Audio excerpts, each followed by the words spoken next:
네, 당 차원에서의 대응도, 공식 대응도 지켜봐야 되겠습니다만은 이 당사자들의 해명에도 의문은 좀처럼 풀리지 않고 있는 모양새입니다. 진상조사에 한창인 대검찰청은 제보자 휴대전화 분석에 주력하는 것으로 알려지고 있는데 수사 전환이 초읽기에 들어갔다는 관측도 나오고 있습니다. 우철희 기자가 보도합니다. 고발 사주 의혹에서 반드시 규명해야 할 사항은 먼저 세 가지가 꼽힙니다. 고발장을 누가 작성했는지, 손준성 검사가 국민의힘 김웅 의원에게 전달한 게 맞는지, 그리고 이 과정에 윤석열 전 검찰총장의 관여나 지시가 있었는지입니다.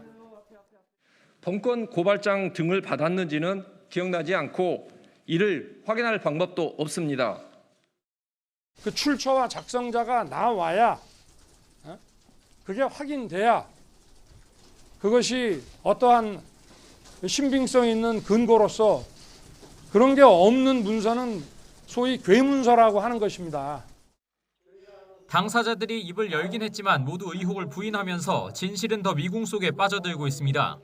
진상조사에 나선 대검찰청 감찰부는 우선 손준성 검사가 사용했던 사무실 PC에 삭제 데이터를 복원하는 포렌식과 검찰 내부 전산망의 실명 판결문 열람 기록 확인에 들어갔습니다. 고발장이나 실명 판결문을 비롯한 첨부 자료의 흔적 등을 확인하는 과정인데 성과가 있는지는 알려지지 않고 있습니다.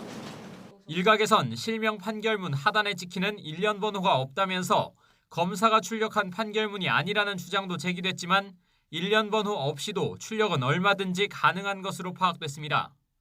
현재까진 고발 사주 제보자가 제출한 휴대전화가 의혹 규명에 가장 확실한 단서로 대검 감찰부 역시 휴대전화 분석에 주력하는 것으로 전해졌습니다.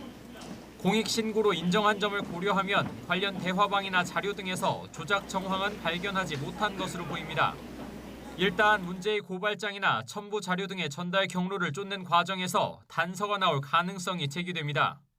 특히 실제 고발과 기소로 이어진 열린민주당 최강욱 대표 공직선거법 위반 혐의 관련 고발장의 전달 과정을 역으로 추적하면 어느 정도 성과를 거둘 수 있다는 관측도 나옵니다.